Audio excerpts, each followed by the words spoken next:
Dios les bendiga, amados hermanos, y bienvenido a otro estudio de Escuela Dominical. Mi nombre es el hermano Denisa Feliciano. Para los que no me conocen, este día vamos a tener un tema bastante bonito e interesante, como siempre le tenemos todas las semanas. Y en este día vamos a comenzar diferente. Vamos a empezar con el Salmo 82 y después vamos a entrar a lo que es la guía dominical en sí, para hacer comparación acerca de la información de que tenemos, por qué el estudio de hoy es un poquito más profundo de lo que está escrito en la guía dominical también. Y dice el Salmo 82, versículo 1: Dios está en la reunión de los dioses, en medio de los dioses juzga. ¿Hasta cuándo juzgaréis injustamente? Le pregunta Dios a los dioses.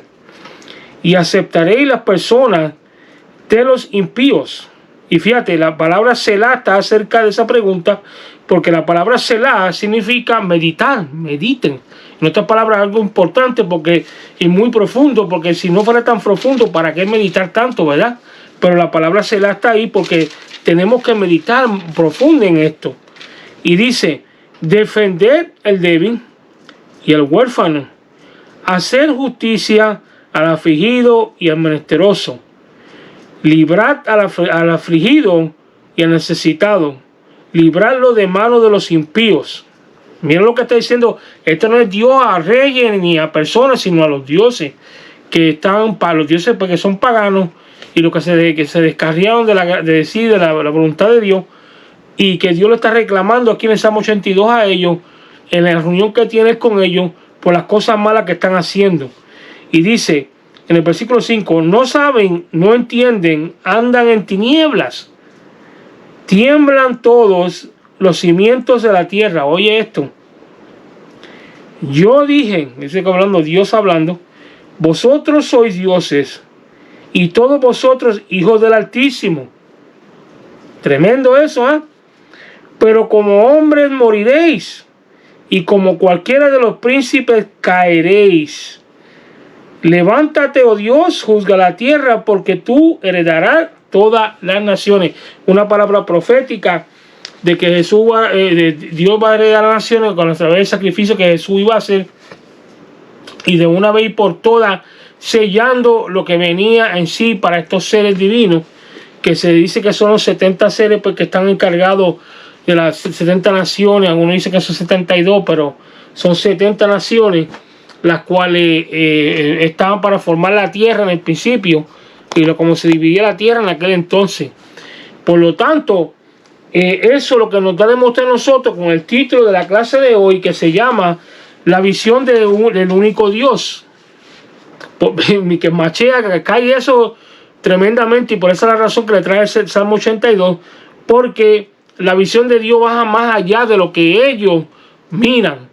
Y por eso que muchas veces las personas del mundo cayeron en muchos errores y hubo mucha matanza, porque ellos disloquearon el mundo, y poco a poco, al entrar en el cristianismo y la palabra de Dios a todas las naciones de la tierra a través de los tiempos, de los siglos y de los miles de años, pues fue cambiando todas estas perspectivas, y los dioses paganos fueron echados en una esquina, que ya nadie los busca ni los medita ni nada, porque ¿para qué si tenemos un Dios verdadero, un Dios único, ¿me entiendes?, que está por nosotros, no por ellos mismos? Y dice la base bíblica en Isaías 43, 11 al 13, o sea que está la base bíblica está ahí, y está en Isaías 44, del 1 al 8. Los tres objetivos de la clase: número 1, conocer la naturaleza del Dios único y cómo se reveló a su pueblo Israel; descubrir los fundamentos del reclamo de Dios como ser único; afirmar su fe en la revelación del único Dios verdadero. Pensamiento central dice: Dios no es uno entre otros dioses, oigan, sino el único y verdadero Dios. Oye Israel, dice el textuario, Jehová nuestro Dios, Jehová uno es, Deuteronomio 6:4. Y recuérdense que este es el estudio número 23 que estamos estudiando en el día de hoy. Los que quieren entrar completamente a las citas bíblicas que le di yo en la clase de la escuela dominical, pues puede usar su Biblia para hacerlo, si quiere seguirlo así, pero vamos a llevarnos nosotros por la guía dominical para entonces entrar a lo que es el estudio en sí y desarrollarlo en el tiempo que tenemos disponible. Y dice Isaías 43, 11, fíjate, dos veces dice yo Jehová, que es muy importante lo que va a decir Dios ahí. Dice yo Jehová, y fuera de mí no hay quien salve. ¿Ves lo que quiere decir? Por eso que el Salmo 82 va contestando esto, porque aquí está hablando de Dios diciendo de que no hay ninguno de los dioses va a hacer nada, no hay otra salvación, no pueden, porque solamente Dios, Jehová, Yahweh, a través de Yeshua iba a poder traer salvación a la humanidad completa. Ninguno de los dioses puede hacer eso, solamente ellos. ¿Me entiendes? Pero vamos a continuar leyendo. Dice: yo anuncié y salvé, hice oír y no hubo entre vosotros Dios ajeno. Vosotros pues sois mis testigos, dice Jehová, que yo soy Dios. ¿Ve? Antes que hubiera día, yo era, y no hay quien de mi mano se libre, que mi mano libre. Lo que hago yo, ¿quién lo estorbará? Ahora pues, oye Jacob, siervo mío, tú Israel, a quien yo escogí, así dice Jehová, hacedor tuyo, y el que formó desde el vientre, el a cual te ayudará. No temas, siervo mío, y tú, Jeshurun, a quien yo escogí, porque yo derramaré agua sobre el secadal y ríos sobre la tierra de árida, o sea, tierra árida. Mi espíritu derramaré sobre tu generación y mi bendición sobre tus renuevos. Brotarán entre hierba como sauces junto a las riberas de las aguas. Este dirá: yo soy Jehová. Otro se llamará del nombre de Jacob.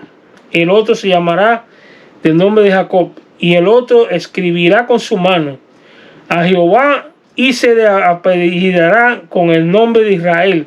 Así dice Jehová, el Rey de Israel, y su Redentor, Jehová de los ejércitos. Yo soy el primero, yo soy el postero, y fuera de mí no hay Dios. Y quien proclamará lo venidero, lo declarará y lo pondrá en orden delante de mí, como lo hago yo desde que establecí el pueblo antiguo. Anunciarle lo que viene y lo que está por venir. No temáis, no os amedrentéis, no te lo hice decir desde la antigüedad, y te lo dije. Luego vosotros sois mis testigos, no hay Dios sino yo, no hay fuerte, no conozco ninguno. Cuando Dios dice que no conoce ninguno, porque ninguno de ellos pueden igualarse a lo que Dios es en sí. Por miles de años, aún el mismo pueblo de Israel siempre ha tenido el concepto erróneo de Dios. Jesús mismo en una ocasión se lo hizo saber a los fariseos de que ellos tenían un concepto erróneo de Dios cuando ellos le preguntaron a Jesús acerca de quién iba a ser la esposa de una persona cuando muriera, que si se casaba con el hermano, después se moría, se casaba con el primo, así, etcétera, de quién iba a ser esposa esa mujer en el cielo. Estaban probando a Jesús, pero Jesús, sabiendo su corazón y el error, lo malo que están, le dijo: ustedes siempre tienen un concepto erróneo de Dios.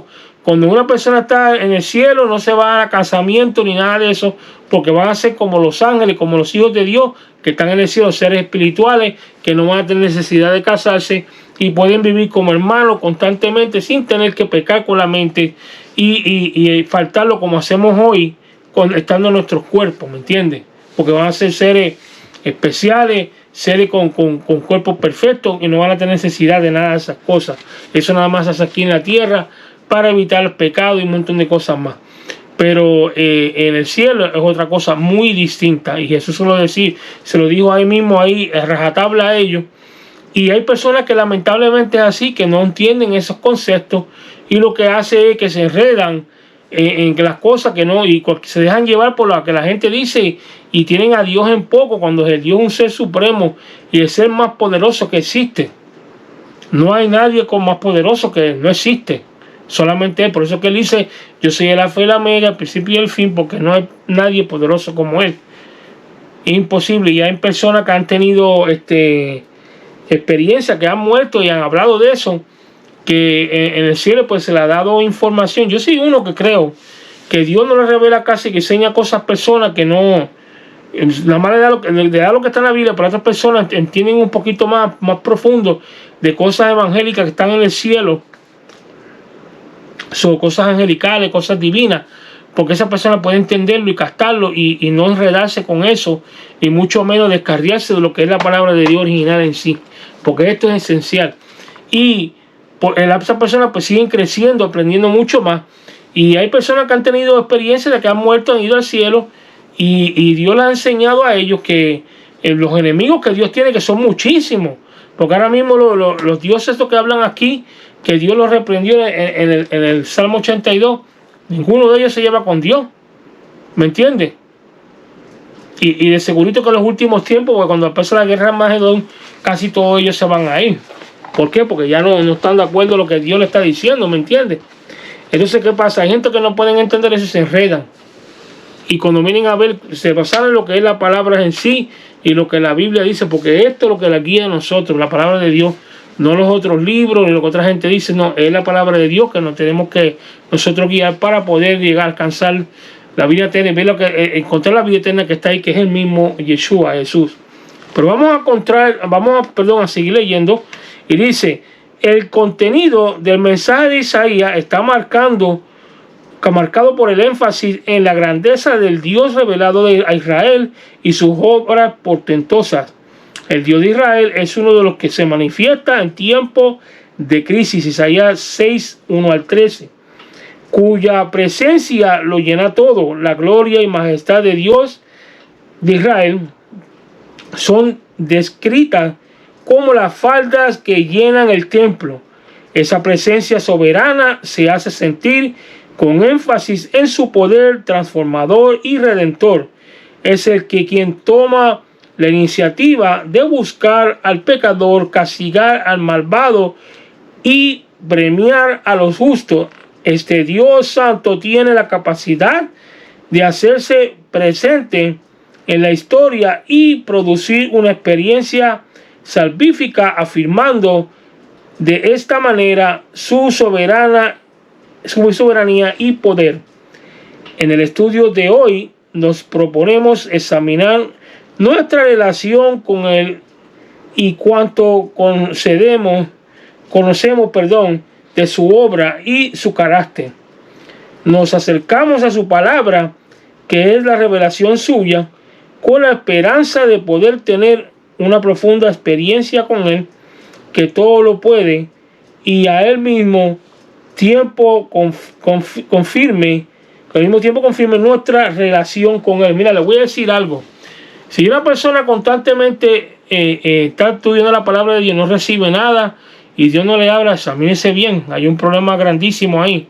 Porque cuando una persona todo el tiempo se mete a estudiar la palabra de Dios, mientras más profundo se mete estudiando una palabra de Dios, más uno va a aprender, más Dios le va a enseñar a uno. Y más cosas nuevas uno va a recibir. Si uno no está recibiendo, hay algo mal ahí. Uno tiene que examinarse bien y pedirle a Dios ayuda para que podamos encontrar qué es lo que está bloqueando de nosotros, para que nosotros no podamos recibir lo que Dios nos quiere enseñar nuevo. Porque la palabra de Dios son fuentes de agua viva que constantemente nos están enseñando y vivificando nuestro ser para poder acercarnos más y más a Dios. Si no está pasando eso, algo malo está ahí y tiene que ser arreglado, porque de lo contrario, la persona, ¿qué pasa cuando el agua no corre viva? El agua se estanca y no sigue corriendo, se pudre y huele feo. Yo he huelido agua estancada que lo dejan por meses, Dios mío, parece agua podrida, un olor horrible.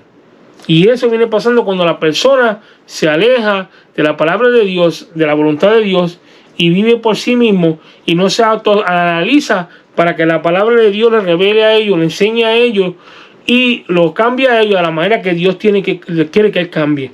Pero vamos a continuar leyendo. Dice: somos emplazados por una autorrevelación de Dios como absoluto, único e instituible con la relación a nuestra salvación.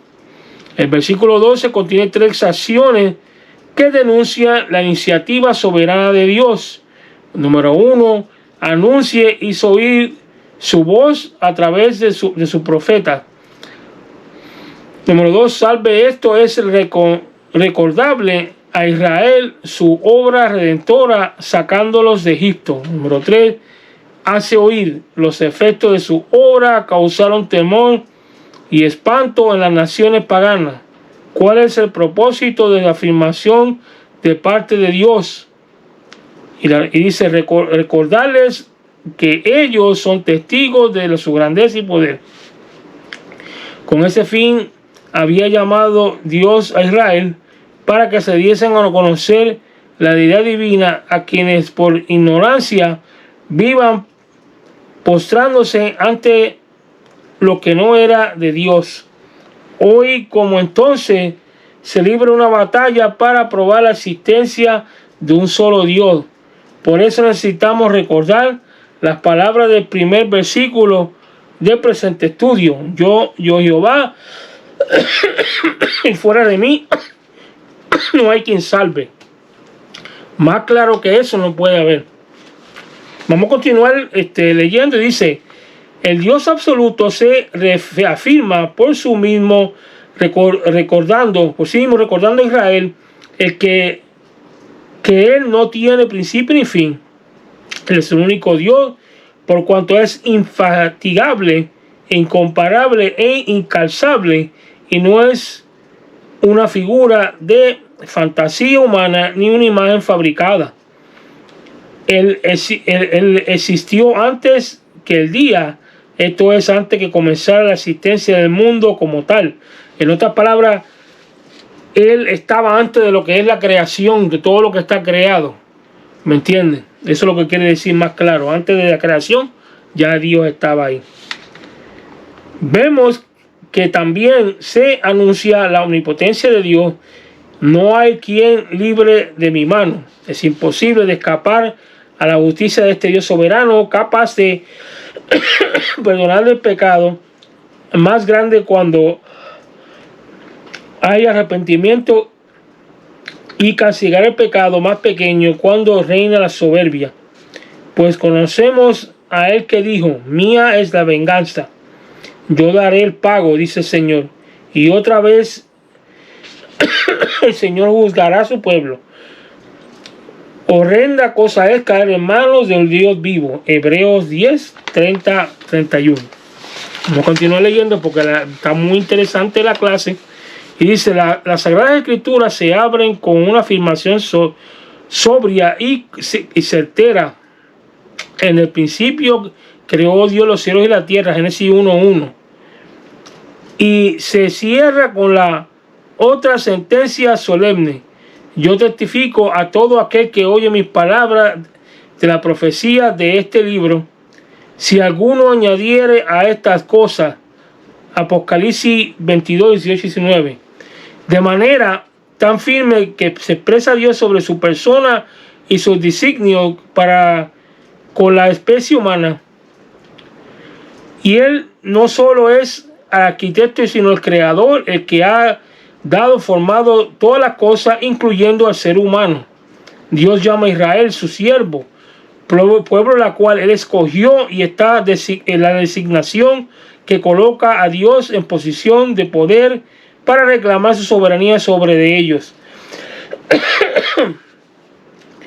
Dentro de este marco de paternidad es que Isaías registra la queja de Dios contra la impiedad e infidelidad de su pueblo. Isaías 1, 2 y 3.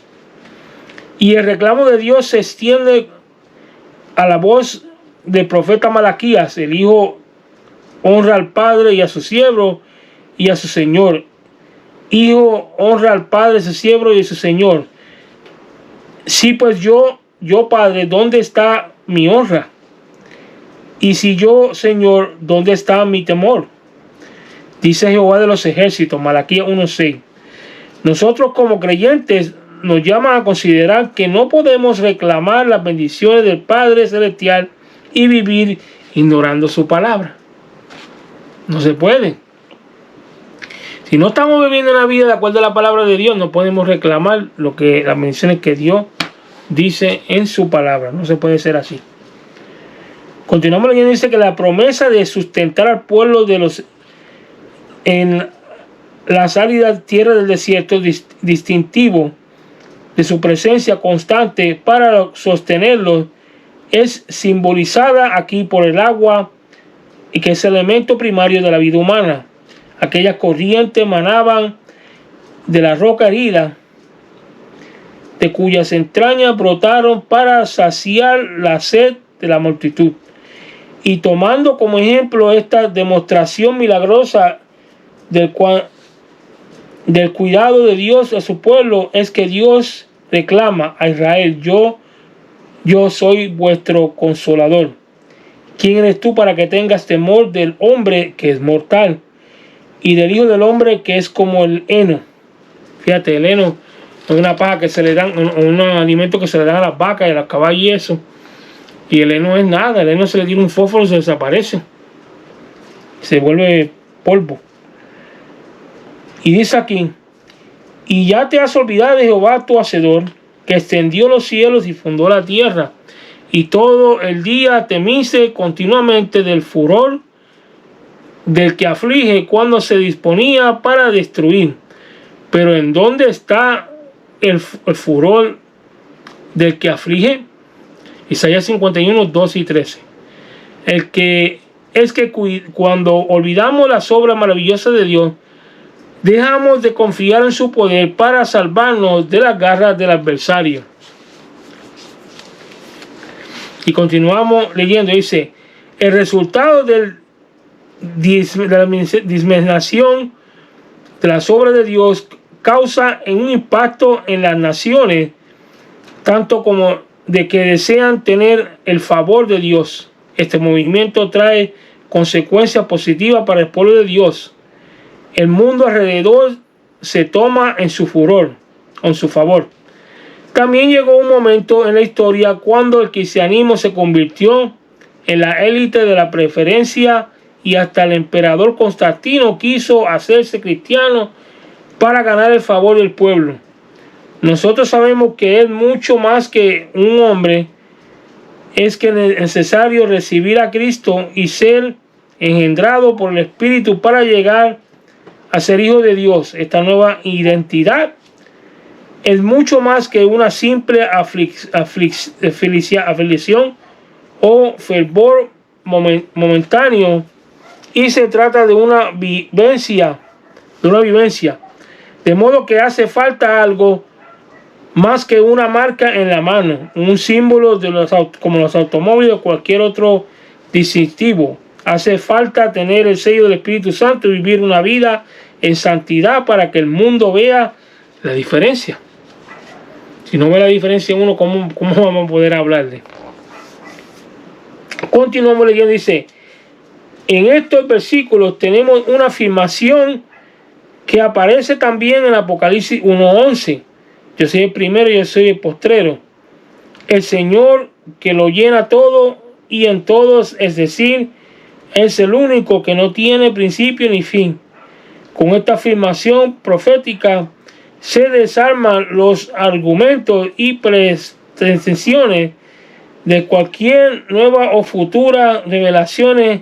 Esta declaración plena no deja espacio para las averiguaciones o búsqueda en otra fuente. En Dios tenemos la revelación absoluta, de modo de que podemos declarar con el apóstol Pablo: y estamos completos en él para que seamos capaces y cabales sin que nos falte cosa alguna.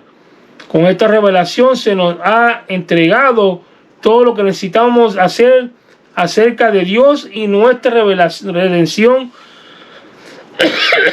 adquirida. Arribamos a las palabras de exhortación y fortaleza para los creyentes. El Dios de la Biblia, lejos de ser la divinidad aterradora y temible que hacía humear el monte y estremecer las rocas a su paso, es aquí el Dios de amor que inspire valor y confianza. Y si no temáis o os amedrentéis, aunque los ejércitos enemigos parezcan más fuertes, aunque los montes se trasladen al corazón del mar. Esta exhortación es dirigida a los creyentes para que pongan su confianza en el único Dios, el fuerte y poderoso, el incomparable. El miedo es precursor de todos los fracasos. Desde mayo es consecuencia de la falta de la confianza y por tanto el Señor nos llama a la acción valiente y consistente. Ve como le estaba diciendo ahorita, más claro que esto no puede ser, ¿me entienden? Si no somos consistentes en lo que hacemos, pues no somos como las olas del mar, como dice la palabra de Dios, que vamos y viene y nunca estamos firmes en la roca que es Cristo. Y dice el resumen aquí general, dice, hemos tratado de descubrir el perfil de Dios de la Biblia, a quien el profeta Isaías presenta como el único verdadero Dios. La imagen es una de fe, porque no quiso Dios proyectar forma alguna a los hijos de Israel a fin de hacer la diferencia en las religiones paganas. Solo este Dios puede reclamar ser absoluto, apoyado en sus hechos y portentos, y quien a pesar de omnipotencia y grandeza y su grandeza llama a su pueblo su escogido y lo hace por amor. El Señor se ha revelado en la plenitud de su gracia para dejar sin excusa a los incrédulos y para afianzar a los creyentes. Su palabra y su mensaje son exhortación a su pueblo a vivir confiado en la defensa de su poder y no temer a los que amenazan con destruirlo. Sin duda hay cosas maravillosas en la despensa divina y nosotros somos llamados a sus testigos, porque somos la evidencia para que el mundo de que hay un Dios verdadero y justo, quien debemos honor, gloria y majestad, que muestra conciencia de ese Dios y que nos inspira a vivir confiadamente, caminando en su temor y consistentemente. Tenemos que confiar en Dios en todo momento, mi hermano, pero imagínate, si no nos dejamos llevar por lo que la Biblia dice, ¿cómo vamos a poder confiar en Dios cuando la palabra de Dios es lo que afirma nuestra fe, ¿me entiendes? Y no podemos tener fe sin obra, y las obras no pueden existir sin la fe, pero si no tenemos consistencia en la palabra de Dios y solidaridad en la palabra de Dios, firmeza en la palabra de Dios, imposible hacer esas cosas. Es imposible que Dios nos lleve a nosotros a otro nivel cuando nosotros mismos no estamos ni siquiera basados en su palabra. La primera pregunta de hoy, de las 5 que vamos a hacer para concluir esta clase, dice: ¿cómo se describe la gloria y majestad de Dios de Israel en esta visión de Isaías? Y la respuesta dice: con las faldas que llenaron el templo. La pregunta número 2 dice: ¿cuáles son las 3 acciones que denuncian la iniciativa soberana de Dios en la contienda, las contenidas en Isaías 43, 11 y 12? Número 1, anuncié, hizo oír su voz a través del profeta. Número 2, salvé, esto es lo recordable a Israel, su obra redentora sacándolo de Egipto. Número 3, hace oír. En la pregunta número 3 dice: ¿cuál era la queja que Dios con respecto a su pueblo? Y la respuesta dice que eran impíos e infieles. La cuarta pregunta dice: ¿con qué se simboliza aquí la promesa de sustentar a su pueblo en las áridas tierras del desierto? Y la respuesta dice: el instintivo que su presencia constante para sostenerlo es simbolizada aquí por el agua. La última pregunta, número 5, dice: ¿cuál es el resultado positivo para el pueblo de Dios debido a la diseminación de las obras divinas? Y la respuesta dice que el mundo alrededor se torna en su favor. Y así mismo es. Si nosotros buscamos de la presencia de Dios, guardamos su palabra constantemente, siempre Dios va a estar a favor nuestro. Pero si no hacemos su voluntad, hacemos lo que nos da la gana, pues imagínense, ¿qué nos puede esperar?